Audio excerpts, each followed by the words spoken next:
사무엘하 하나님의 나라를 세우는 사람 6번째입니다. 하나님을 상자에 가두려 하지 말라라는 제목의 말씀을 나누겠습니다. 서양의 오랜 속담 중에 이런 말이 있다고 합니다. 지옥으로 가는 길은 선한 의도로 포장되어 있다. 선한 의도만으로는 충분치 않다는 거죠. 의도는 좋은데 과정과 방법과 수단이 잘못되면 엄청난 악 영향을 미칠 수 있기 때문에 그렇습니다. 성경에서 이 속담에 대한 예를 들어본다면 바로 오늘 사무엘하 6장 이야기가 되겠습니다. 다윗이 하나님의 궤를 옮기는 바로 사건이죠. 사울이 왕이 됐을 때는 이 하나님의 궤에 대한 관심이 없었습니다. 그는 기본적으로 하나님과의 어떤 인격적인 교제를 갈망한 사람은 그런 스타일은 아니었고, 어떤 일을 추진하고 군사를 모아서 전쟁을 하고 주로 여기에 특화된 왕이었습니다. 그런데 다윗은 좀 달랐죠. 왕이 되자마자 하나님의 궤를 찾습니다. 왜냐하면 하나님의 궤는 하나님의 임재를 상징하는 것이고 하나님이 함께 하신다는 것을 의미하기 때문에 그렇습니다. 그래서 이 다윗은 그 하나님의 궤가 이스라엘 백성들에게 왔으면 좋겠다는 마음을 품은 겁니다. 근데 지금 이 하나님의 궤가 어디에 있죠? 하나님의 궤를 잃어버렸어요. 어디에 있냐면 사무엘상 4장에 엘리의 두 아들들이 이 하나님의 궤를 가지고 전쟁터에 나갔죠. 이것만 있으면 우리 승리할 수 있을 거야. 마치 하나님의 궤를 부적처럼 썼단 말입니다. 근데 그 전쟁에서 크게 패배하고 둘은 죽고 많은 이들이 죽고 하나님의 궤를 블레셋에게 빼앗깁니다. 하나님의 궤는 계속 블레셋의 도시를 돌아다니다가 그 6개월간 돌아다녔어요. 그러다가 정착한 곳이 아비나답이라고 하는 집에 20년을 거기에 머물게 됩니다. 그렇게 사람들의 기억 속에 하나님의 궤는 사라지기 시작했습니다. 그런데 그 다윗이 그것을 생각을 하고 그 하나님의 궤를 이제는 예루살렘 이 수도로 가지고 오려고 하는 것, 너무나 선한 의도죠. 그리하여 나만이 아니라 나와 주님과의 관계만이 아니라 온 이스라엘 백성들이 하나님 중심으로 그분의 임재 가운데 말씀 가운데 살았으면 너무 좋겠다. 그가 왕으로서 영적 지도력을 발휘한 것입니다. 그러니까 너무나 좋은 의도로 시작된 거예요. 다윗의 계획에 따라 하나님의 궤는 아비나답의 집에서 나오게 됩니다. 그의 아들 우사와 아요가 이제 앞에서 끌고 옆에서 이제 가면서 새 수레에 하나님의 궤를 가지고 나오게 되죠. 다윗이 이 3만 명의 정병을 뽑아서 호위를 하면서 또한 온 이스라엘 지파를 모아서 악기를 하나씩 준 다음에 연주를 하게 합니다. 그러니까 대단했겠죠. 오케스트라 모든 악기들이 다 연주가 되면서 하나님을 기뻐하며 찬양하는 가운데 하나님의 궤가 이제 예루살렘으로 들어오게 되는 겁니다. 근데 순간 전혀 예상치 못한 일이 벌어지게 됩니다. 이 하나님의 궤가 실려 있었던 이 새 수레를 끌던 소가 갑자기 뛰게 됩니다. 아마 어디에 걸려 넘어졌는지. 그러면서 이 수레가 기울면서 그 안에 있었던 하나님의 궤가 쓰러지게 되는 상황 속에 이 우사가 그것을 잡으려고 손을 딱 뻗었습니다. 여러분들이라면 그 붙잡지 않겠습니까? 가만 넘어지게 놔둘 사람 아마 별로 없으리라 생각합니다. 우사가 그것을 잡으려고 손을 내밀어서 잡는 순간 하나님께서 우사를 치셔서 그를 죽이십니다. 그것이 7절이에요. 주 하나님이 우사에게 진노하셔서 거기에서 그를 치시니 그가 거기 하나님의 궤 곁에서 죽었다. 여러분 생각해 보십시오. 지금 수만 명이 모여가지고 찬양하고 악기를 연주하고 하나님의 궤가 20년 6개월 만에 돌아온다라고 그렇게 기뻐하는 가운데 그렇게 찬양하고 있는데 갑자기 한 사람이 딱 죽은 거예요. 지금 이와 같이 조용해졌을 겁니다. 이게 무슨 일인가. 사람이 픽 쓰러지니까요. 찬물을 싹 끼얹은 것처럼 분위기가 싸늘해진 것이죠. 이게 도대체 무슨 일일까요? 왜 하나님은 우사를 죽이시는 것이고 무엇이 문제였을까? 다윗은 선한 의도로 일을 했던 거잖아요. 하나님의 궤를 옮긴 것이 문제였을까? 도대체 무엇이 문제였을까? 그 자체가 문제는 아니었습니다. 하나님의 임재를 상징하는 이 법궤가 오는 것은 좋은 의도였고 하나님도 그것을 분명히 바라셨을 겁니다. 문제는 그게 아니라 하나님의 반복과 기준으로 하나님이 교회를 가져왔어야 됐어요. 하나님 율법에 정해진 대로, 하나님이 택하신 방법대로. 그런데 어떻게 했습니까? 새 수레에 싣고 왔다는 거예요. 3절에 보면 이렇게 나옵니다. 그들이 언덕 위에 있는 아비나답의 집에서 하나님의 궤를 꺼내서 새 수레에 실었다는 것을 얘기하죠.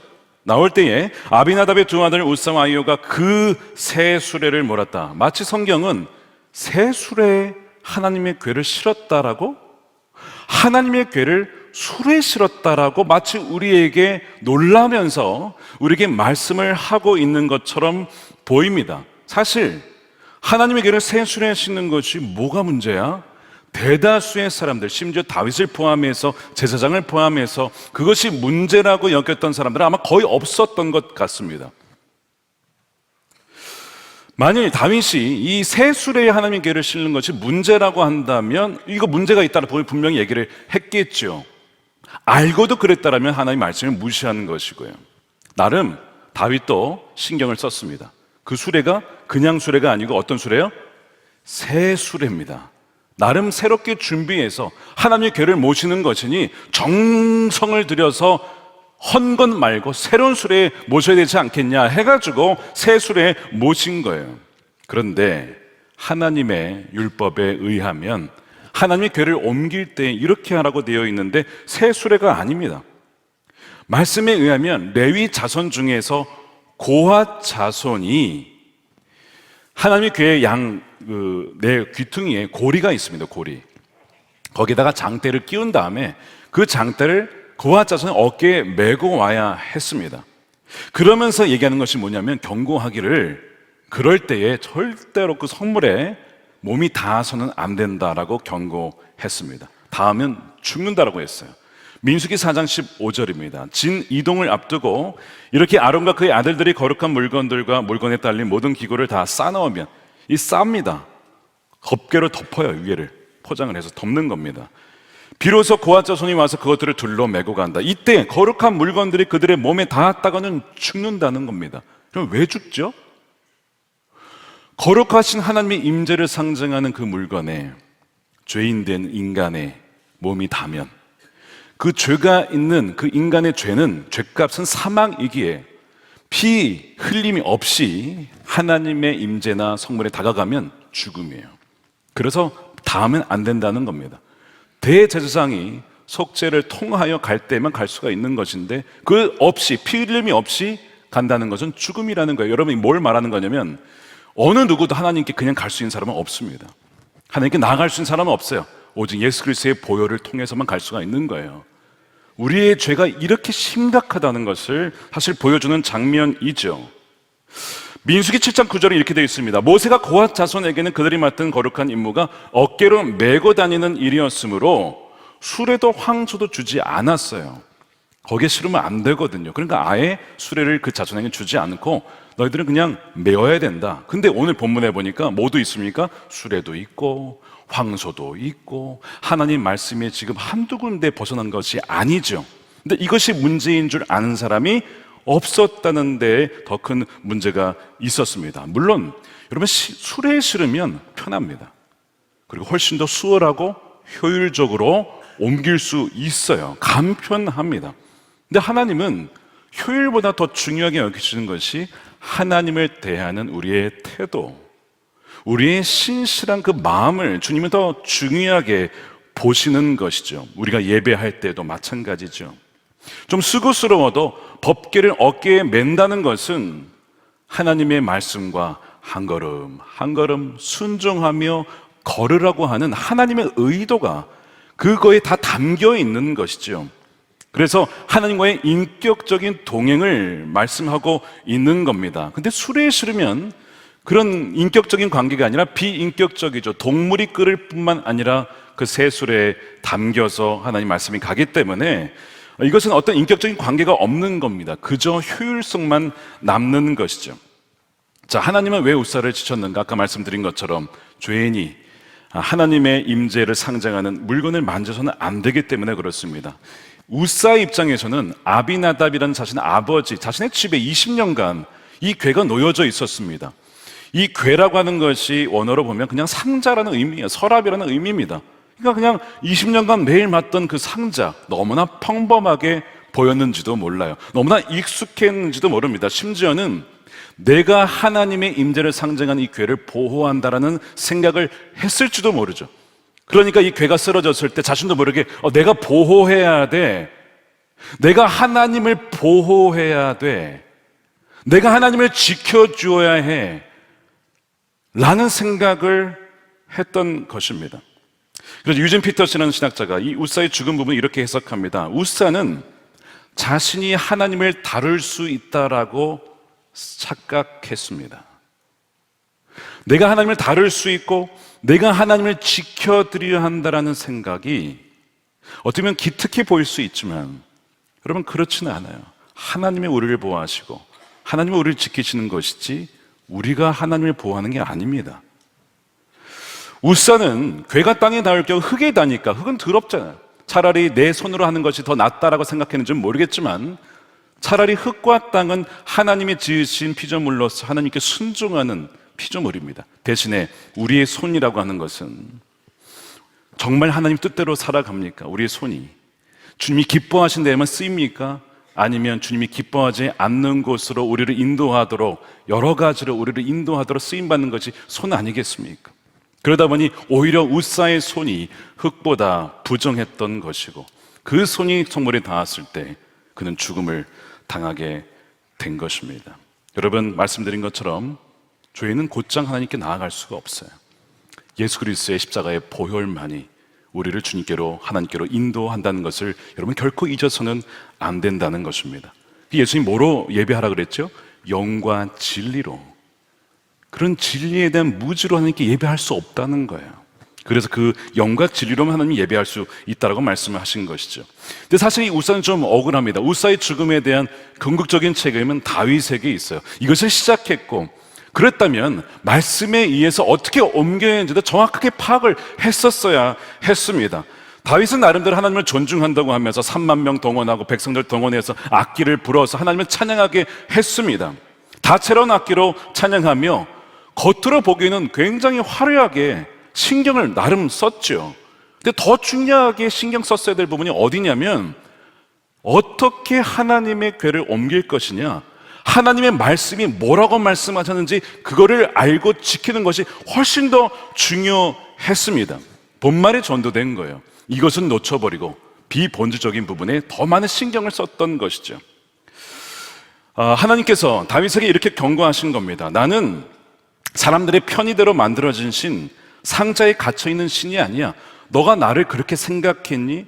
하나님이 세술에 실으면 괜찮을 거라고 생각했니? 너가 생각하는 신? 나는 그렇지 않다라고 주님은 경고하신 겁니다. 우리는 마찬가지예요. 여러분 제이비 필립스라는 분이 쓴 책 중에 이런 책이 있습니다. 번역도 됐는데요.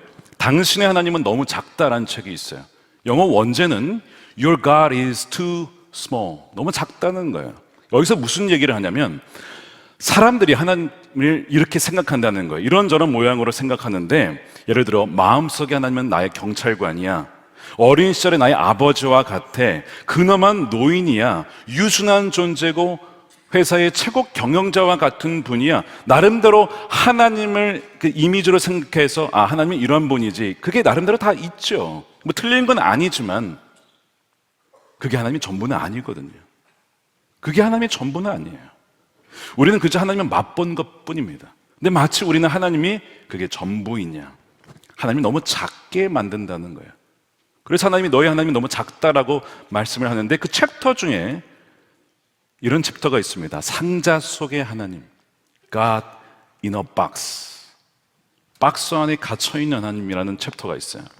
이 챕터에서는 이 저자가 뭘 얘기하냐면 교파주의를 비판합니다. 많은 교파가 있어요.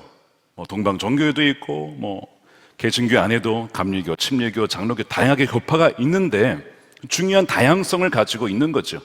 각각 다 장점이 있습니다. 그런데 마치 어느 교파가 진짜다, 이게 정통이다라고 주장하는 순간 하나님을 그 교파 안에 가두는 것이 된다는 거예요. 하나님은 장로교의 하나님이기도 하지만 감리교에 계시고 침례교도 계시고 모두에게 계시는 것인데 마치 한 특정 교파에만 있는 것이라고 주장한다면 그것이 바로 하나님을 박스에 가다 놓는 것이다 라고 하는 거죠. 협소하고 규율화된 하나님이라고 숭배하는 것은 여러분 우상 숭배가 되는 거죠. 그것을 이 저자가 지적을 합니다. 그러니까 우리도 나도 모르게 하나님을 이런 하나님이라고 제안하는 순간 하나님이 이런 분이죠. 맞지만 그게 전부는 아닌데 그것이 전부인 양 생각할 때 우리도 모르게 하나님을 서랍 속에 가두어 버리는 그런 우를 범하게 되는 것이죠. 그러니까 다윗은 그랬던 거예요. 너무 하나님을 쉽게 생각했어요. 새 수레를 쓰면 더 효율적일 거야. 많은 악기와 군중을 동원했으니 하나님이 기뻐하실 거야. 의도치 않게 하나님을 박스에 넣어버리는 것이죠. 하나님은 인간의 편의와 효율에 따라 움직이는 분이 아닙니다. 그분은 거룩한 분이시고 그분은 우리의 생각보다 비교할 수 없이 크신 분이시고 초월적인 분이시며 우리의 컨트롤과 통제 밖에 계신 분이십니다. 성령의 바람은 어떻게 분다고 했죠? 불고 싶은 대로 분다. 성령은 우리의 타이밍과 때와 우리가 원하는 방향에 맞춰 부신 분이 아니에요, 여러분. 성령은 불고 싶은 대로, 그분이 우리의 왕이시지 우리가 그분을 컨트롤할 수 있는 게 아닙니다. 근데 우리도 하나님을 섬긴다고 하면서 하나님의 상자에 이런 식으로 가둘 수가 있어요. 기도하면 다 되지. 여러분, 기도는 진짜 능력입니다. 우리가 기도할 때에 하나님께서 역사하시고 하나님께서 일하시죠. 우리가 지난주에 봤잖아요. 근데 이 기도 자체도 수단화하여서 하나님을 통제하려는 도구로 삼을 수 있습니다. 내가 기도하니까 하나님도 어쩔 수 없이 들어주셔야 해 라고 하는 생각을 가진다면 이건 잘못된 기도인 것이죠. 헌금도 마찬가지입니다. 여러분, 헌금하실 때 하나님 나에게 생명 주시고 나에게 먹을 거 주시고 입을 거 주시고 이렇게 살아갈 수 있도록 인도하신 모든 은혜에 감사하여 그 은혜에 대한 반응으로서 우리가 드리는 것이 헌금이죠. 그런데 그 헌금을 이렇게 드린다고 칩시다. 내가 이렇게 헌금을 바치고 내가 이렇게 12일조를 하면 하나님께서 내 기업에, 사업에, 재정에 복을 많이 부어주셔야만 해, 주실 거야, 주셔야만 해, 이렇게 계속 주장할 때에 헌금을 통해서 하나님을 통제하려고 할 때 이것이 바로 하나님을 박스 안에 가두는 것이 될 수 있는 것이죠. 내가 하나님을 상자에 가두고 있을 때 어떤 증상이 나타납니다. 어떻게 알아차릴 수 있느냐? 바로 분노입니다. 분노. 화가 나고 짜증이 날 때 한번 잘 봐야 되는 거예요. 자, 다윗이 하나님의 계를 움직이는 이제 가져오는 이 프로젝트를 하다가 우사가 죽으면서 이게 중단이 되잖아요. 그때 다윗의 반응이 뭔지 아십니까? 뭐 본문에 나와 있어요. 화를 냅니다. 8절 보십시오. 주님께서 그렇게 급격히 우사를 벌하셨으므로 다윗이 화를 냈다. 여러분, 하나님께 화를 낸 건 아닐 거예요. 그냥 지금 이 프로젝트가 중단된 거, 나의 의도대로 되지 않은 것에 대한 분노를 지금 표출하는 것이죠. 그러면서 그곳 이름을 오늘날까지 베레스 우사라고 지었다는 겁니다. 여러분, 지난주에 바알브라심 기억나세요? 하나님께서 나의 대적을 돌파하게 하셨다. 이 바알브라심이라고 하는 브라심의 단어의 원어가 바라스거든요. 돌출하다, 폭발하다는 의미입니다. 근데 이 바라스는 단어가 오늘 여기도 나와요. 어디에? 베레스입니다. 베레스. 똑같은 단어입니다. 근데 지난주에는 하나님께서 대적을 물리쳐 주시는 돌파하시는 주문을 역사하셨는데 오늘은 어떻게 역사하십니까? 하나님이 거룩하심을 무시한 자를 심판하시는 주님으로 나타나셨어요. 뭘 말씀하고 있는 것이죠? 여러분, 하나님은 우리가 컨트롤할 수 있는 분이 아니라 경외함이 없는 종교에 대한 하나님께서는 징계하실 수 있다는 겁니다. 하나님은 우리의 기대나 바람대로 움직이는 분이 아니에요. 한 작가가 이것을 이렇게 표현했습니다. 하나님은 다윗의 편이지만 다윗이 하라는 대로 움직이는 분은 아니다. 다시 말씀드리겠습니다.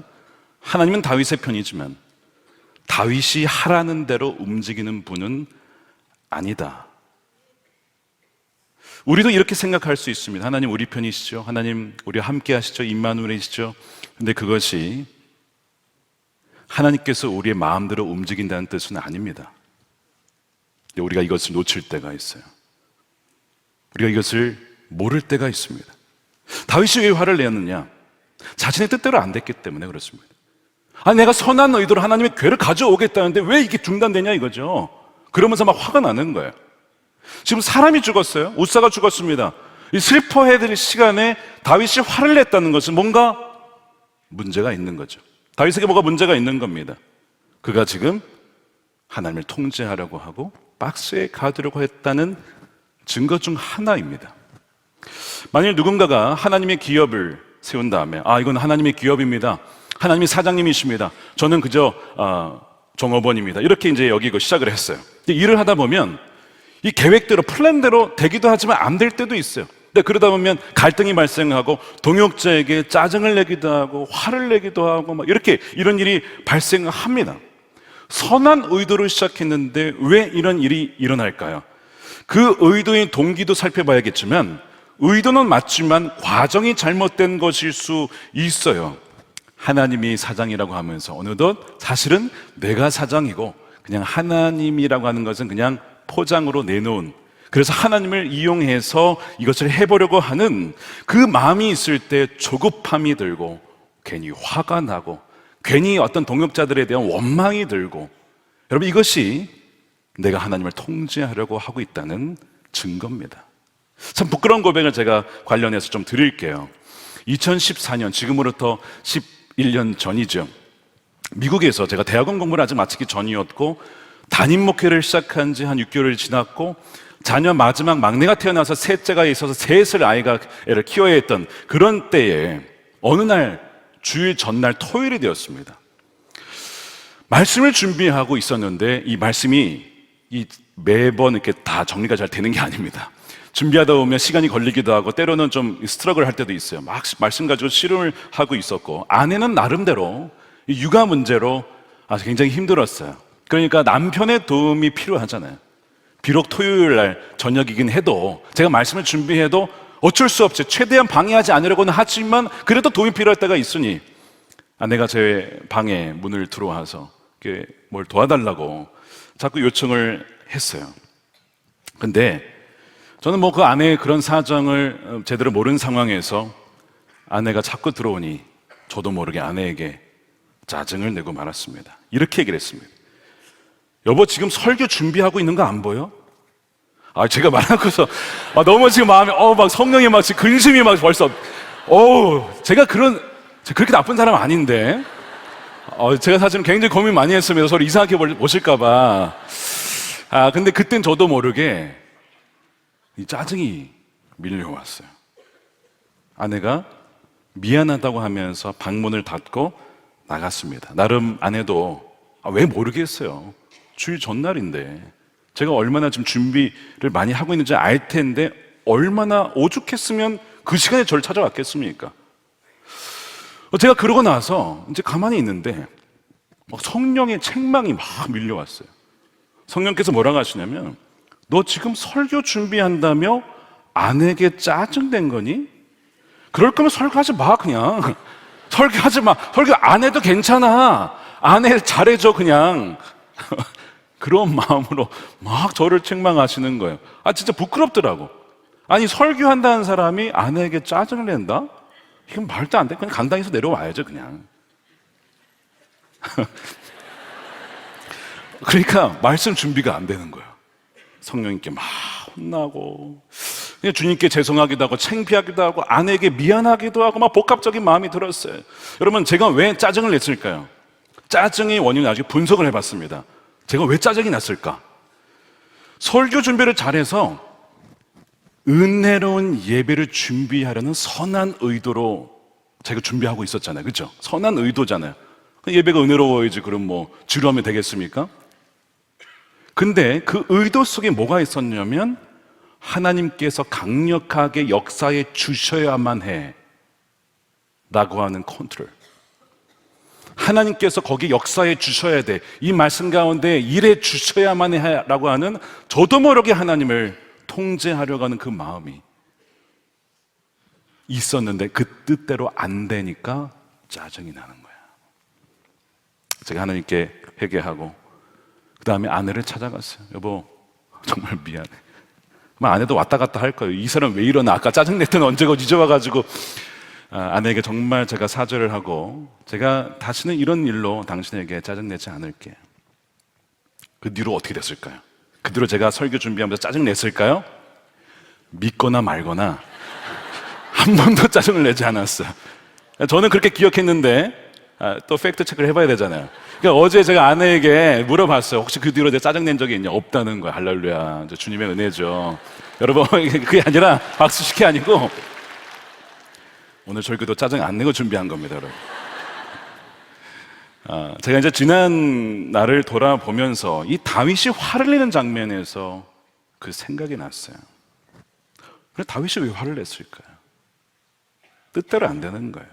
여러분, 일을 하실 때, 가정에 있을 때, 자녀와 있을 때, 심지어 사역을 할 때에도 화가 났을 때, 화날 일이 있으면 한번 점검해 보세요. 이게 화낼 일일 수도 있는데 의로운 분노도 있으니까요.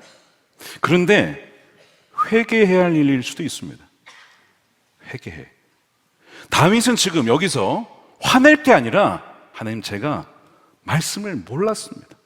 하나님이 정하신 방법대로 하지 않고 내 마음대로, 내 뜻대로 효율적으로 일을 처리해 보려다가 이런 고귀한 생명을 잃었습니다. 하나님, 저의 전적인 잘못입니다. 이렇게 회개했어야 되는데 화를 냈단 말이에요. 우리가 그렇게 한다니까요. 우리가 우상을 섬기고 우리가 하나님을 통제하려고 하는 그 죄악 속에 있음에도 불구하고 회개하기는커녕 사람들에게 짜증내고 화를 내는 거예요. 이게 정확하게 우리의 모습 아니겠습니까? 사실 하나님께서 다윗에게 원하는 것이 뭐였을까요? 야, 수만 명 모여서 그렇게 준비해야 돼 하는 그걸 원하신 건가요? 여러분, 그렇지 않습니다. 저에게도 마찬가지예요. 야, 하나님께서 저에게 원하신 게 뭘까요? 사람들 많이 2만 명, 3만, 그걸 원하시고요? 그렇지 않습니다. 다윗에게 원한 건 뭐냐면 작은 것이라도 그냥 말씀에 순종하는 거예요. 수만 명 필요 없어, 괜찮아. 그냥 세수레 말고 말씀 그대로 고아 자손이 그냥 어깨에 메고 가면 돼. 그걸로 족한 거야. 근데 우리는 그것을 놓치고 뭔가 규모나 겉으로 보기에 화려하고 뭔가 사람들이 뭔가 알아줄 것만 같은 그런 걸 해야 하나님이 기뻐하신 줄 알고 그렇게 추진을 하다가 화나고 짜증나고 심지어 누군가가 영적으로 죽어나가는 그런 일이 일어날 수 있는 거예요. 여러분, 이 다윗은 누구냐면 우리와 같은 존재입니다. 다윗은 제사장이 아니잖아요. 다윗은 오늘날 얘기하면 평신도와 같은 사람이잖아요. 그런데 다윗은 뭘 상징하냐면 하나님의 대리 통치자예요. 우리도 하나님의 대리 통치자입니다. 정치, 경제, 사회, 문화, 교육, 가정, 종교 각 영역 속에 하나님의 뜻을 살아내므로 선포함으로 우리에게 그 사명을 맡겨주셨어요. 그런데 우리에게 주어진 것이 거창한 것이 아니라 그저 말씀에 순종하면 된다고 말씀을 하셨어요. 그래서 왕이 되면 왕이 지켜야 될 것이 뭐냐라고 했을 때 신명기 17장 18절에 이렇게 얘기했습니다. 왕이 오른 사람은 이 율법책을 두루마리에 옮겨 적어 평생 자기 곁에 두고 읽어야 된다. 왕이라고 했죠. 여러분이 왕 같은 제사장들이시잖아요. 다윗이 왕이지만 제사장은 아니지만 근데 이 왕이 주신 말씀이 평생 말씀 곁에 두면서 읽고 순종하라는 걸, 그러면서 자기를 택하신 주 하나님의 경외하기를 배워야 된다. 말씀을 통해 하나님이 어떤 분이신지, 하나님을 하나님 됨으로 경배하고 찬양해야지 너가 만들어낸 그런 생각해낸 신이 아니고 성경에서 하나님이 뭘 말하시고 어떤 성품의 하나님이신지 성경을 통해 성령을 통해 계시하신 그 하나님을 두려워할 줄 아는 법을 너가 배워야 된다라고 말씀하고 있는 것이죠. 그러면서 모든 말씀과 규례를 성심껏 어김없이 지켜라. 우리는 할 수 없지만 성령이 우리 안에 계시기 가능하죠. 마음이 교만하여져서 결례를 업신여긴 일도 없고 다른 민족, 다른 사람들 업신여기지 말라는 거예요. 견해와 이견이 달라도 업신여기지 말라는 거예요. 계명을 떠나 좌로나 우로나 치우치지 말라는 겁니다. 그와 그의 자손이 그러면 오래도록 이스라엘의 왕위에 앉게 될 것이다. 이것이 지도자에게 필요한 영적 루틴이었습니다. 말씀드린 것처럼 중요한 것은 그걸 통해서 하나님을 경외하기를 배워야 된다. 여러분, 경외라고 하는 것은 하나님을 사랑하는 것과 존중하는 것과 두려워하는 것이 결합된 단어입니다. 이것이 경외함이에요. 우리가 하나님을 너무나 쉽게 여기는 경향이 있어요. 다윗은 하나님과 친밀했지만 어느덧 하나님에 대한 경외심을 잃어버린 것입니다. 그래서 하나님의 약속이 뭐냐면 하나님의 친밀하심이 누구에게 있느냐? 여러분, 나 정말 하나님과 친밀하게 대화하며 동행하고 싶습니다. 여러분, 그거 원하십니까? 그러면 여러분 약속하신 게 있어요, 성경에. 하나님을 경외하기를 배우면 친밀함이 있을 것이라고 말씀하셨습니다. 시편 25편 14절 함께 읽어보겠습니다. 시작. 여호와의 친밀하심이 그를 경외하는 자들에게 있으며 그의 언약을 그들에게 보이시리로다. 다윗이 지난 수년간 주님과 동행하며 친밀함을 누렸는데 어느덧 말씀을 잃어버리고 잊어버리고 무지하여 그 선을 넘었어요. 친밀한 것과 편한 것은 다릅니다, 여러분. 이런 말이 있어요. 사이가 좋으려면 사이가 있어야 된다. 맞죠? 사이가 좋을수록 어느 정도 거리가 있어야 됩니다. 하나님과 친밀함을 추구할수록 하나님을 경외하는 걸 알아야만 친밀함을 누릴 수가 있어요. 근데 다윗은 그것을 잃어버린 거예요. 하나님은 하늘에 계신 초월적인 분이신데 우리 아버지래요. 근데 그 다음에 이름이 거룩히 여김을 받으시고 그분은 거룩하신 분이십니다. 아버지와 같이 친밀한 분이면 동시에 거룩한 분이세요. 예수님은 어린 양이시죠. 우리가 같이 와 귀여워 이렇게 어린 양 쓰던 그리고 가까이 다가가실 수 있는 분인데 그분은 유다의 사자이십니다. 나니아 연대기에서 아슬란이 어떤 분이 어떤 사자냐라고 할 때에 가까이 하기 어려운 자이지만 선한 자야 이런 표현이 있어요. 두려워할 만한 자이지만 선한 자야. 예수님에 대한 표현이거든요. 그 다윗이 이 경외함을 배우게 됩니다. 처음에는 분노했다가 하나님을 두려워하기 시작해요. 오늘 그것이 9절입니다. 다윗이 그날에 여호와를 두려워하여 이르되 여호와의 개가 어찌 내게로 오리요. 내게로 오는 것은 이 친밀함을 원하는 것인데 근데 두려움을 통하여 하나님의 친밀함을 배우는 것을 다시 시작하게 됩니다. 그래서 이 프로젝트는 중단이 돼요. 3개월간 중단이 되고 다윗은 하나님 경외하는 법을 배우기 위해서 뭘 했을까요? 이제 말씀을 연구합니다. 하나님의 궤를 옮겨오려면 어떻게 해야 되는지. 자, 그 기간 동안 괴는 오벳 에돔이라는 자의 집에 머물게 됩니다. 10절에 보니까 오벳 에돔은 가드 사람, 즉 블레셋에서 태어났는지 블레셋에서 온 사람인지는 모르겠지만 어쨌든 블레셋 지역의 가드 출신이라고 했습니다. 성경에 오벳 에돔이 동명이인이 나와요. 하나는 레위 지파 출신의 성전 문지기가 있고 오늘 이 오벳 에돔은 다른 사람으로 나옵니다. 가드 사람, 이방인이라는 거예요. 이방 출신이라는 거예요. 근데 왜 이 사람 집에 뜬금없이 하나님의 궤가 갔을까요? 자, 생각해 보세요. 지금 우사가 죽었어요. 만졌다가 죽었어요.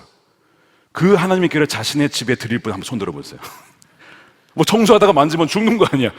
이거 지나가다 건드리면 죽는 거 아니야. 그거를 누가 집에 드리겠냐고. 다 거절하는, 다 부담스러워하는. 우리 집 안 된다고. 나 죽을 것 같다고. 다 거절하니 가드 사람이라고 하는 블레셋 사람, 뭐 죽어도 괜찮을 만한 사람라고 여기는 줄 모르죠. 그 가드 사람에게 그걸 보냅니다.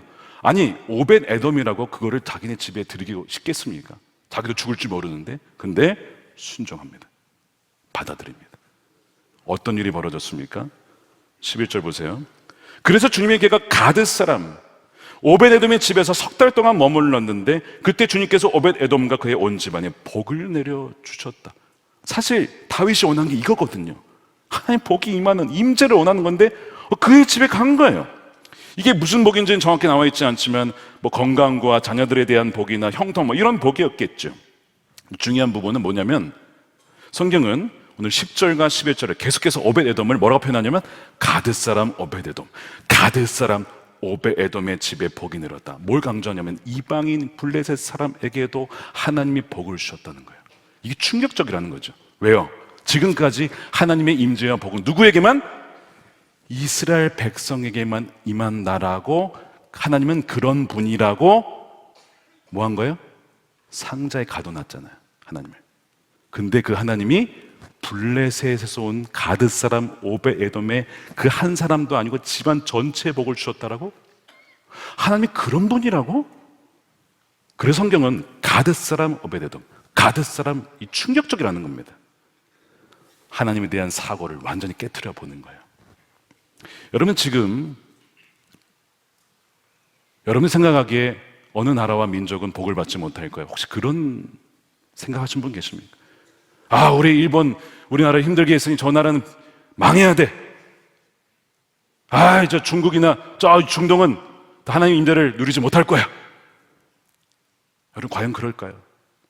일본이나 중국이나 중동이나 하나님 그곳에서 역사하시고 하나님께서는 사람들이 찾아가셔서 꿈에도 나타나시고 복음을 통해서 지금도 구원하고 계십니다. 우리가 하나님을 제한시켜서는 안 되고 박스에 가둬서는 안 된다는 거예요. 오베드돔이 순종하였을 때 그의 집에 복이 임하였던 것처럼 누구라도 예수님께 나와 순종하면 복을 누리게 될 줄로 믿습니다.